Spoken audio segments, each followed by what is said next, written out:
In November 1989, 42-year-old David Palmer vanished during his evening walk with his golden retriever in Brainerd, Minnesota. His dog, Max, was found wandering Highway 371 at dawn, leash still attached, whimpering at passing cars. David's wallet and keys were discovered near Gull Lake, but there was no sign of him. The case went cold after a 6-month investigation. 34 years later, in 2023, genealogical DNA technology traced evidence from the scene to a family tree that shocked investigators. The person responsible had been among the most dedicated volunteers in the original search for David, spending weeks combing the woods, consoling David's wife, and organizing community vigils. The truth about who killed David Palmer and why would reveal how evil can hide behind a mask of compassion.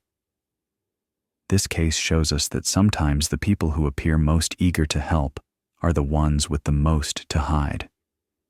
What makes David's story particularly haunting is how his killer stood beside his family, offered comfort, and searched for the body he'd already hidden.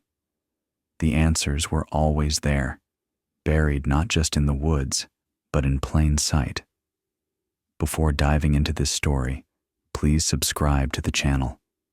Cases like David's stayed silent for decades, but your support helps bring them back into the light. Detective Maria Gonzalez descended the stairs to the Crow Wing County Sheriff's Department basement on a gray October afternoon in 2022. At 53, she'd worked cold cases for 8 years, ever since her promotion from homicide. The fluorescent lights hummed overhead, casting flat white light across rows of metal shelving that stretched into shadows. She wasn't looking for the Palmer case specifically. The department had received a grant for cold case DNA analysis, and the lieutenant had asked her to identify viable candidates.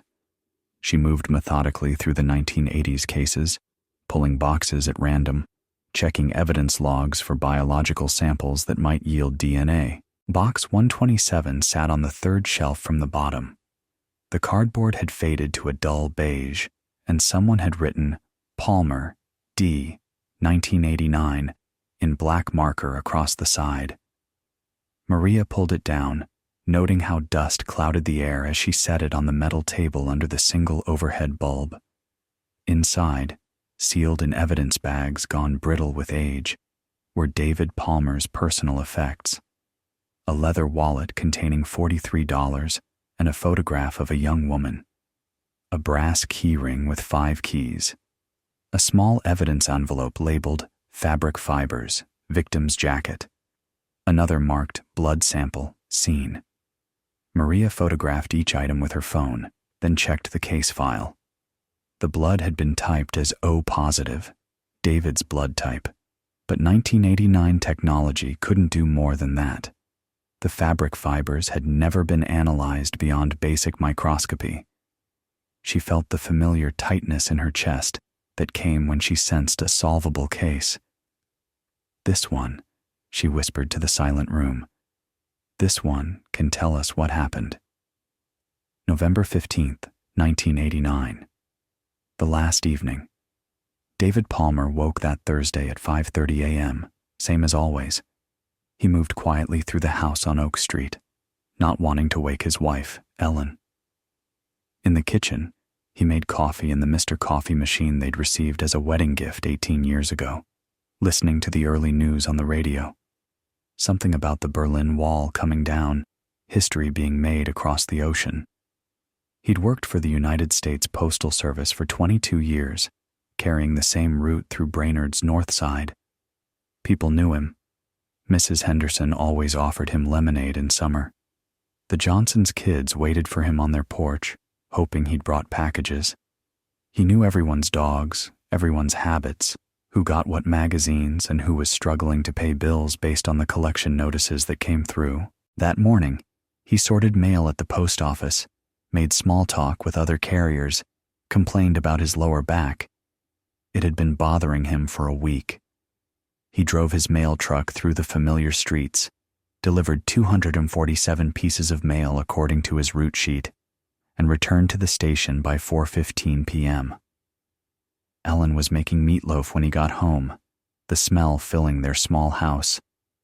Their daughter, Jennifer, was away at the University of Minnesota in Duluth, so it was just the two of them for dinner. They ate at the kitchen table, talking about their days. Ellen mentioned that the Mitchells were moving. She'd seen the for sale sign go up that afternoon.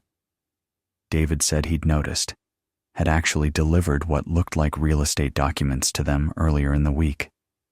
After dinner, David washed dishes while Ellen dried. It was their routine, had been for years.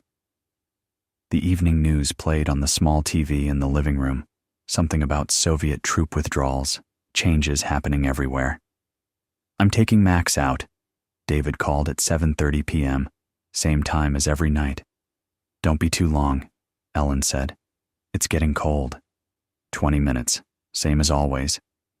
He smiled, pulling on his navy blue jacket, the one with the tear in the left sleeve that he kept meaning to fix.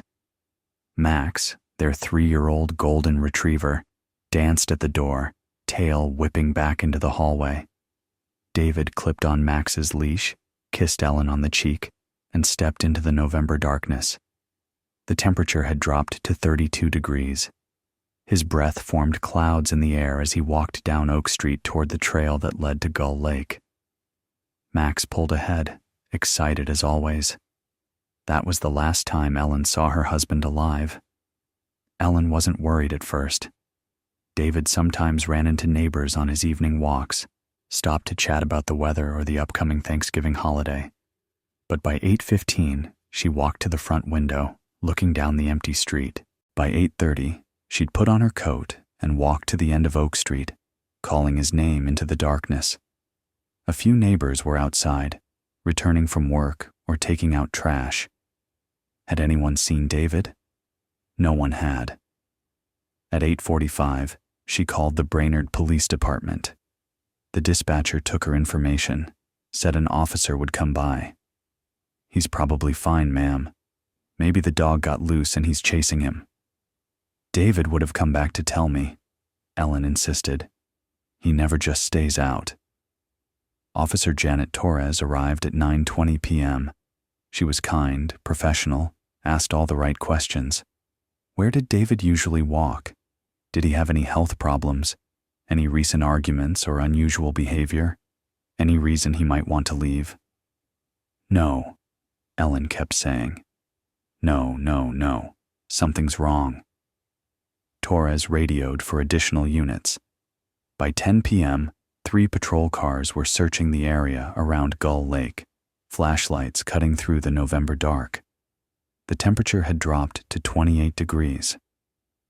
At 6:47 a.m. the next morning, a truck driver named Harold Jensen spotted a golden retriever wandering Highway 371, about 3 miles from the Palmer house. The dog was limping, exhausted, leash still attached and dragging on the pavement.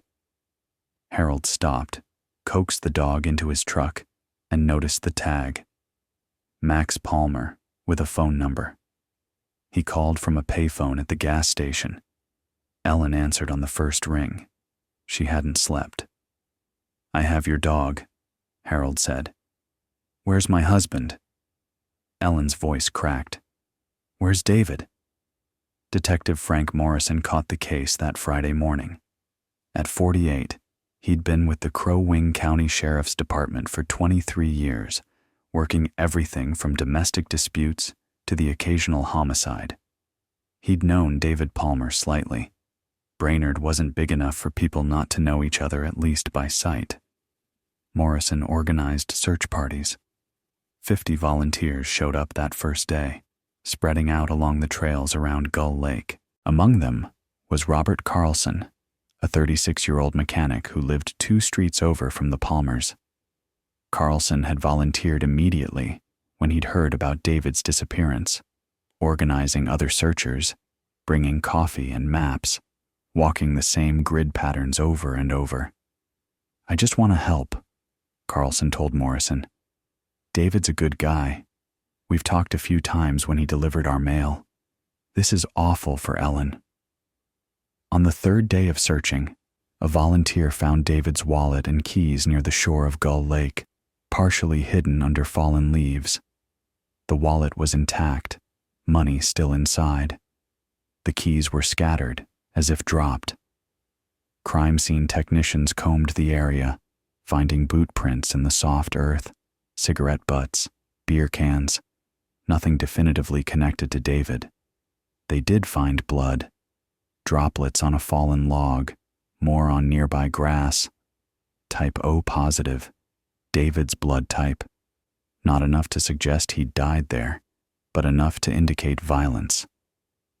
Morrison interviewed everyone he could find. David had no enemies that anyone knew of.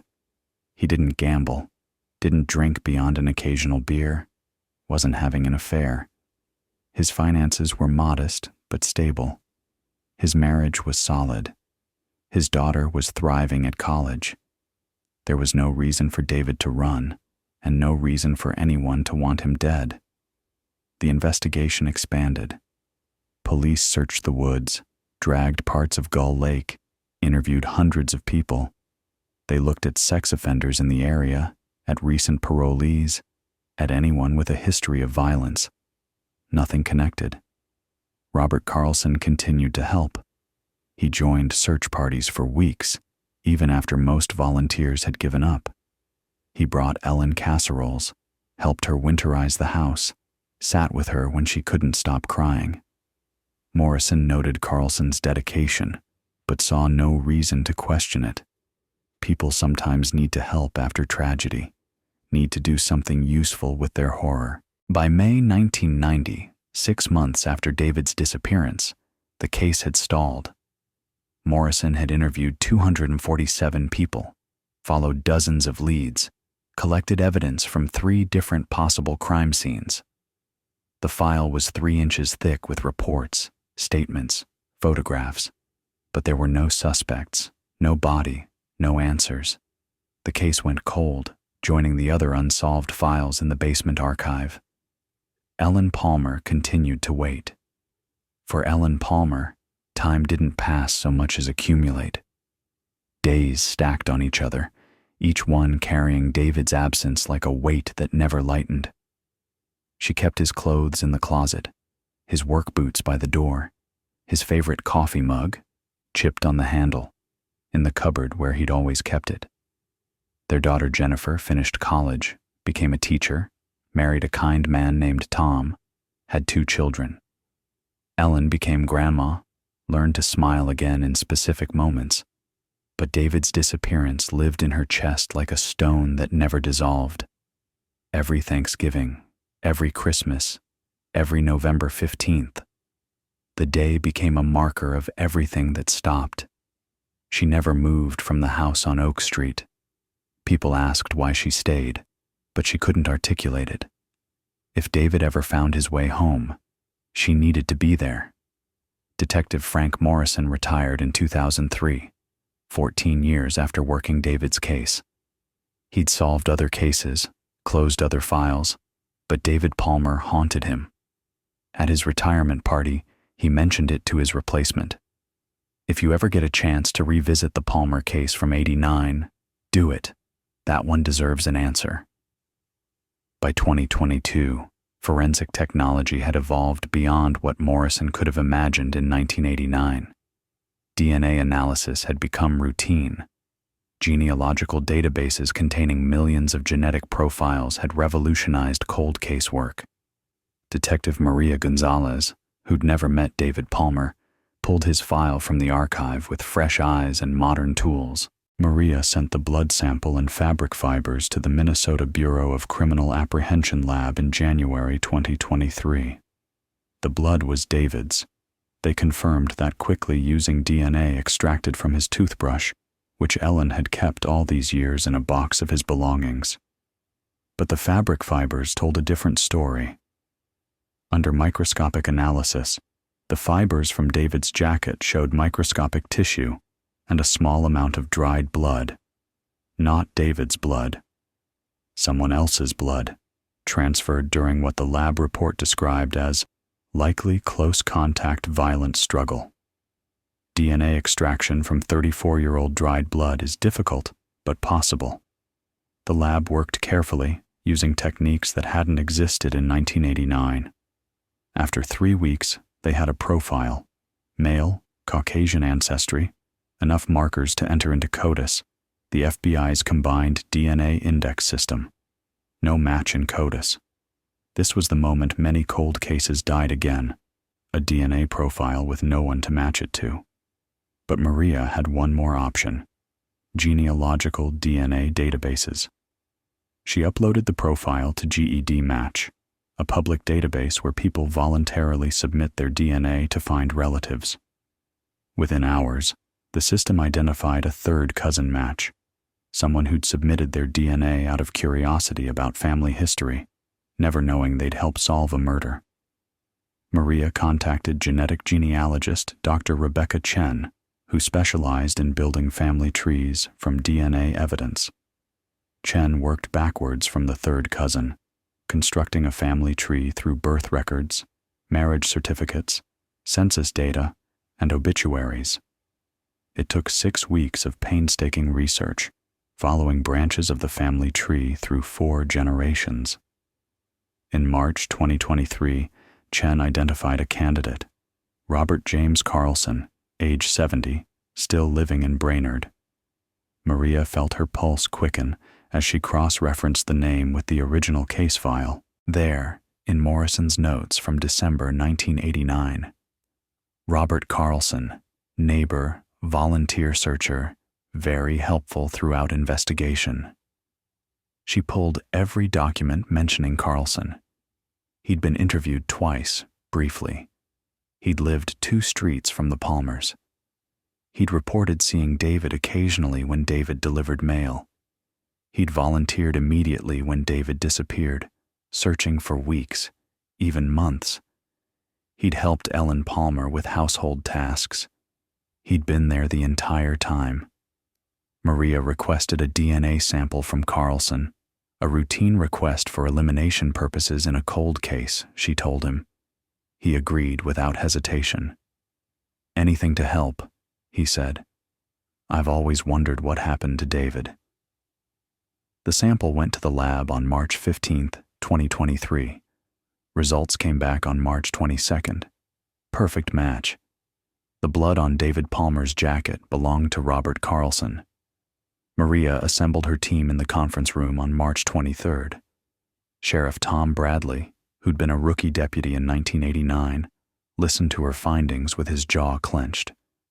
Assistant County Attorney Linda Ortiz took notes, already thinking about prosecution strategy. "We need to know how they knew each other," Ortiz said. "Defense will argue contamination, accidental transfer. We need motive, opportunity, means." Maria had already started. She'd pulled Carlson's employment records. In 1989, he'd been a mechanic at Anderson's auto shop on 6th Street, David's route. She'd found David's old route sheets, confirmed he delivered mail to Anderson's 5 days a week. She interviewed everyone still alive who'd known both men. A retired postal worker remembered David mentioning Carlson. "They talked about motorcycles," the man said. "David restored them as a hobby. Carlson was a mechanic, so they'd talk shop." Ellen Palmer, now 76, listened to Maria's questions about Carlson with confusion turning to horror. "Robert? He helped us. He searched for weeks. He brought me food, fixed the furnace that winter. He came to David's memorial service." Her hands shook. "Are you saying—" "We're investigating all possibilities," Maria said carefully, though she already knew. She obtained a search warrant for Carlson's property, a house on Pine Street where he'd lived since 1987. In the garage, among tools and car parts, they found it. David's other possession that had never been recovered.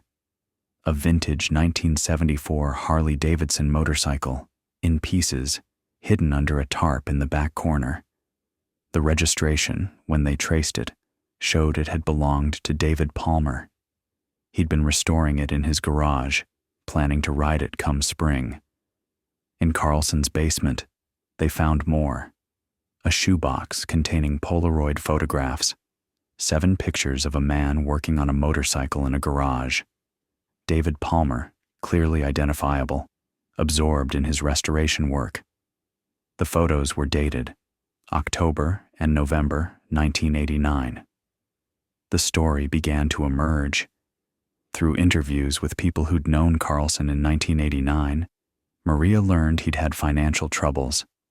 Multiple sources mentioned his gambling problem, though he'd hidden it well.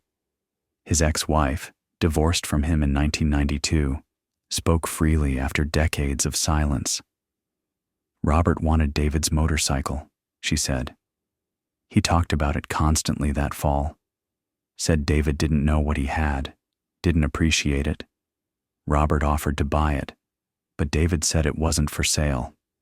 It was going to be David's retirement project. She paused. After David disappeared, Robert got weird, obsessive, started volunteering for the search, but he was also satisfied somehow, like he'd accomplished something. On April 3rd, 2023, at 6:30 a.m., Maria Gonzalez and 4 other officers arrived at Robert Carlson's house on Pine Street. Spring had come to Minnesota, melting the last of winter's snow, revealing dormant grass beginning to green. Carlson answered the door in a bathrobe, coffee mug in hand. At 70, he was thin, gray-haired, wearing wire-rimmed glasses. He looked like someone's grandfather. "Robert Carlson," Maria said. "You're under arrest for the murder of David Palmer." Carlson's face didn't change. He set down the coffee mug carefully on the hall table, extended his hands for cuffing. "I've been waiting," he said quietly. 34 years. I wondered when you'd figure it out." In the patrol car, he spoke without being asked. "It was the motorcycle. I wanted it. He wouldn't sell it to me. We argued near the lake that night. I'd followed him on his walk. Things got physical. He hit his head on the log. I panicked." Maria read him his Miranda rights. Carlson waved them, kept talking. "I buried him in the woods north of Gull Lake. Moved the body twice over the years, afraid someone would find it. The motorcycle sat in my garage for 34 years. I never could bring myself to finish restoring it." He stared out the window at the passing houses. "I helped search for him because I needed to know what the police knew. I helped Ellen because, I don't know, guilt, maybe, or needing to be close to what I'd destroyed." At the county jail, Carlson formally confessed. He drew a map showing where he'd buried David's body, the current location, after he'd moved it in 2001 when new construction threatened the original burial site. On April 5th, 2023, a recovery team entered the woods north of Gull Lake, 3 miles from where David's wallet had been found in 1989. Carlson's map was precise. Within 2 hours, using ground-penetrating radar to confirm, they began excavating.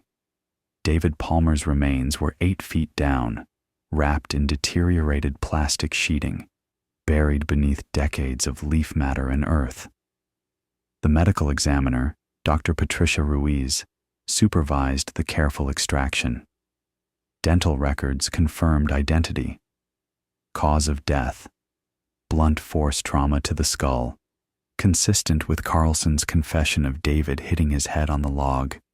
Ellen Palmer insisted on being told immediately. Maria drove to the house on Oak Street, the same house where Ellen had waited for 34 years. "We found him," Maria said. "We're bringing David home." Ellen didn't cry at first. She sat very still in the living room where David had watched the news on November 15th, 1989. Then, quietly, "Can I bury him now? Can I finally bury my husband?" The funeral took place on April 15th, 2023, at Brainerd Community Church. Jennifer Palmer stood beside her mother, now a 44-year-old woman who'd lost her father when she was 20. Her children, David's grandchildren he'd never met, placed flowers on the casket. 200 people attended. Some had known David, remembered his mail route and his kindness. Others came because they'd followed the case, because they needed to witness this ending. Robert Carlson, in jail awaiting trial, was not present. The state of Minnesota versus Robert James Carlson began on September 11, 2023, in Crow Wing County District Court, Judge Michael Patterson presiding. The prosecution was led by Linda Ortiz, a veteran prosecutor who'd handled 17 homicide cases. The defense was public defender James Walsh, assigned because Carlson had no assets to hire private counsel. He'd spent everything on gambling over the decades. The courtroom was packed every day. Ellen Palmer sat in the front row, Jennifer beside her. The press filled the back rows, documenting every moment. Ortiz spoke for 23 minutes, laying out the case with precision. The evidence will show that Robert Carlson killed David Palmer over a motorcycle, a vintage Harley-Davidson that David was restoring, that Carlson wanted, that Carlson ultimately stole. The evidence will show that Carlson then spent 34 years hiding his crime, even participating in the search for the man he'd killed, even comforting the widow of the man he'd murdered. Walsh kept his opening brief. Robert Carlson is a 70-year-old man who made a terrible decision at age 36. He's cooperated fully with police, led them to the body, confessed. The question isn't whether he killed David Palmer. He admits he did. The question is, what do we do with a man who's already served a life sentence of guilt? Dr. Chen, the genetic genealogist, explained how she'd built the family tree from DNA, walking the jury through 4 generations of records to identify Carlson. The jury listened intently as she described techniques that would have seemed like science fiction in 1989. Dr. Ruiz, the medical examiner, testified about David's remains. The skull fracture is consistent with a fall or blow to the head against a hard surface. The injury would have caused death within minutes.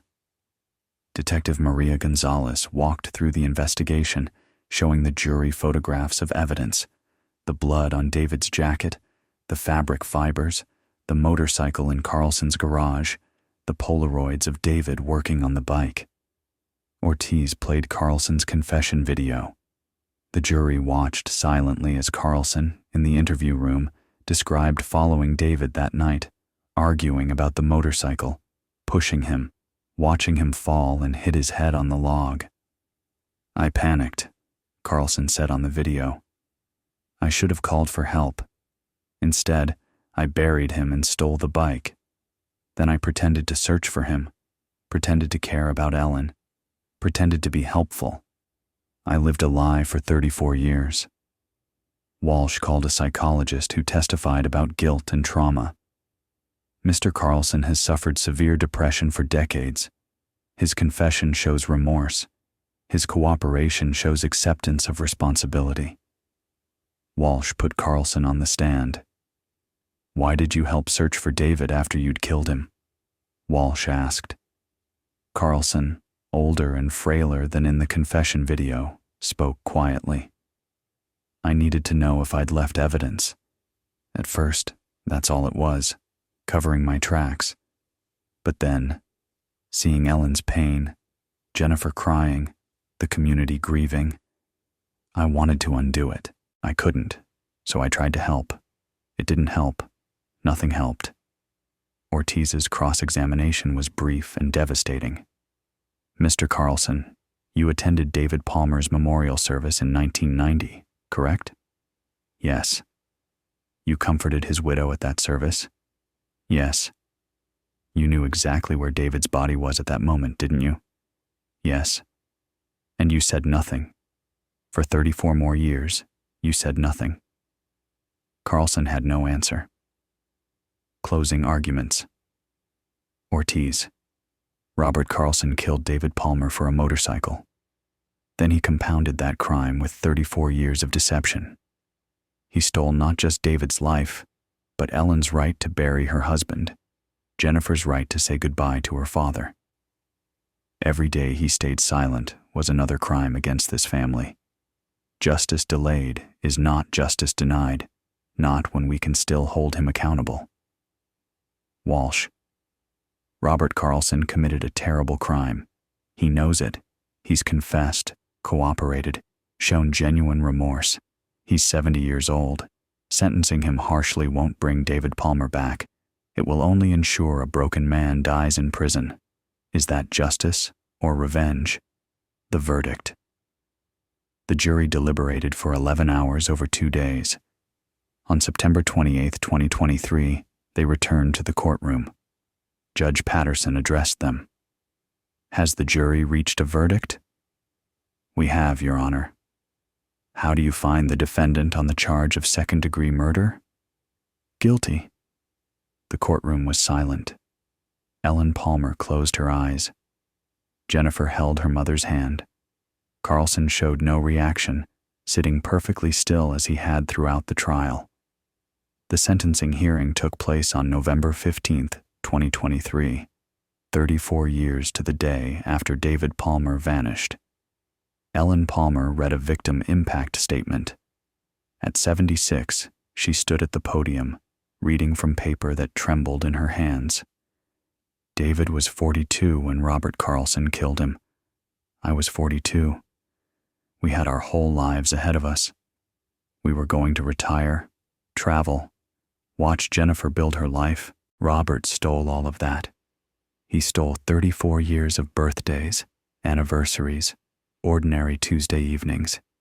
He stole David's chance to meet his grandchildren. He stole my chance to grow old with the man I loved. She paused, looking at Carlson. But he also gave me something.